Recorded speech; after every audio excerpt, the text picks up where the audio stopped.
always constantly working to get better here. That's always been my focus. I think this year stats may say something different, but at the same time you still see the same person inside this building. That's all I care about.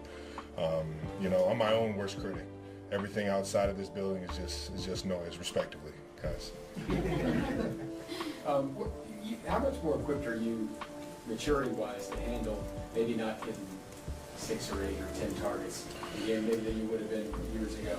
Yeah, I think I'm fortunate I've had the success in the past, and I realize that the ball can't always go to one person. It can't always get in my hands, but at the same time, I got all the trust in 1-5 to make the right decision, and he's been making great decisions.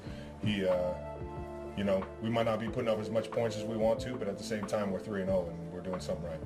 Travis, what tells you that it's going to improve in that area, not just for you, but for the team in general? What are you seeing? I see the work throughout the week. I see the attention to detail, how hard guys are flying around trying to get things right, trying to make things perfect.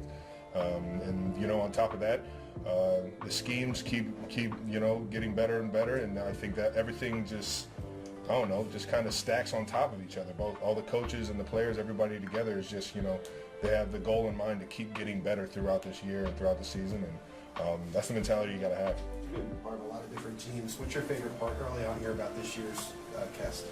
I love the way Rasheed's been playing, man. He's fun to play with, and he's one of my favorite guys in the building. We put more trust in Noah Gray to go out there and do the things that he can do, and he's just such a well-rounded player.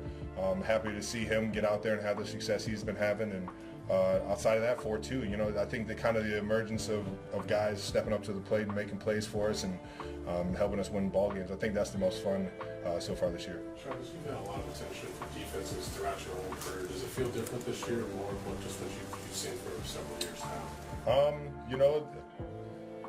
Every single year is different. I think with the pieces that we have, teams are playing us a little bit different than they were last year. And they're playing Patrick different than they were last year. I think you're seeing teams early on play a little bit softer, making us drive an entire way down the field instead of just taking away those big shots. And I think Pat's doing a great job of getting the ball in everyone's hand. Just physically, do you feel the same? I'm ready to rock, baby. Travis, with what the offense went through last year, do you feel like that's kind of helped you guys navigate early on this year? I think there is that a bit of understanding of we're going to have to keep working, and we're not where we want to be, and knowing that that we have the entire year to get there. Obviously we want to be the best we can right now. We want to win every single ball game we can, but at the same time, it's there's a sense of urgency throughout the week to get things right for the opponent that we're playing, and then on top of that, when we're watching the games in review, we're just nonstop trying to critique ourselves to get better. So we'll do our last four. Go ahead, Nate. Travis, you haven't gotten a lot of targets in the red zone yet this season, but you guys have been in the red zone a lot. So what would you like to see improve more when you guys do get there, considering teams are forcing you all to get into those situations? As long as we're scoring touchdowns in the red zone, that's all I care about. I'm trying to get that ball in the end zone, and I think that's the ultimate goal. And whoever's getting targeted, we just got to come up big. Larry? Patrick's about to make his 100th career start, and I don't think you played in his first. I think you Correct. In Denver, right? Yeah, it was like 5 degrees. I remember that day. I was going to ask you what else you remember about watching him from the sideline in his first start. Well, we all were just excited to see him finally go out and cut it loose. He had worked his tail off, and he had been, he had been in his playbook and worked, been on scout team, thrown around, and on top of that, and he was just a fun teammate. So everybody was excited to see him go out there and just, cut it loose and have some fun. And because we all saw how much he enjoyed practice and enjoyed playing the game of football. But outside of just, the ability to see the field and be comfortable out there, Taylor Swift and Travis Kelce enjoyed a date alongside pals Blake Lively and Ryan Reynolds in Soho. The two couples were spotted heading to dinner at the Corner Store on Friday, October 11th. Taylor, 34, donned a camel-colored coat over a beige and black corset-style Gucci top that she paired with a black mini skirt and black booties. Travis, 35, looked suburban chic in a navy button-down and pants with white tennis shoes. Taylor was joined by longtime bestie Blake, 37. The It Ends With a Star was all smiles and stunned in a form-fitting burgundy dress. Ryan, 47, held Blake's hand during the outing while wearing a white shirt with a navy collar and navy pants. The I Can Do It with a Broken Heart singer and her man were taking advantage of the Kansas City Chiefs bye week after the team came out on top in a win against the New Orleans Saints on Monday, October 7th.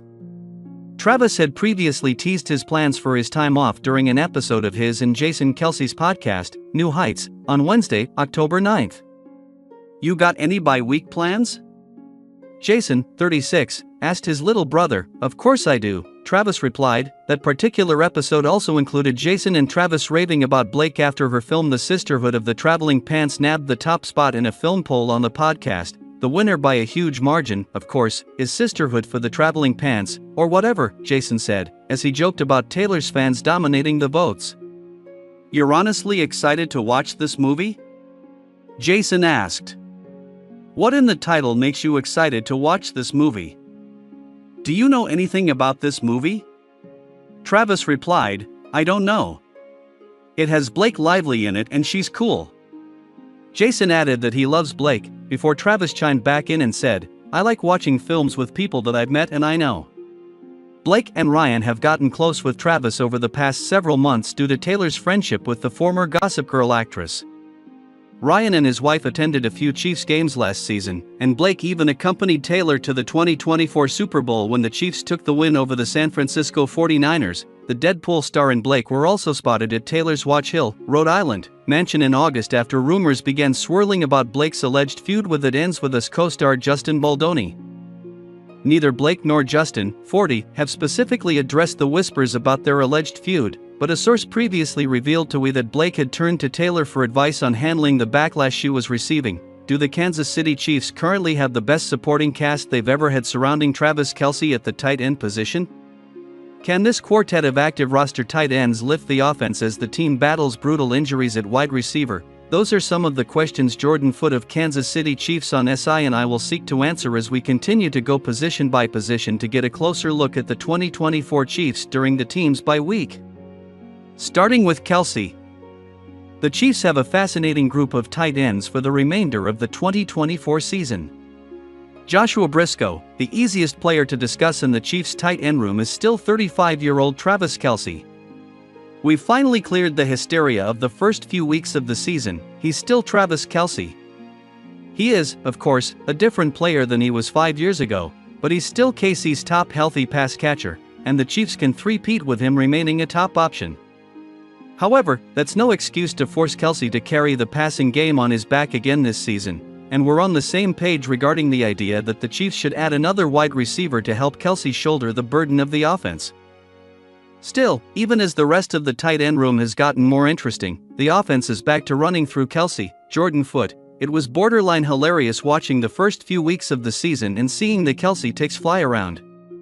He was still getting open but just wasn't getting the ball. Those breaks happen. I'm with you on him being capable of serving as the Chiefs' go-to pass catcher, as well as there being no real reason to force him into high-volume production for most of the year.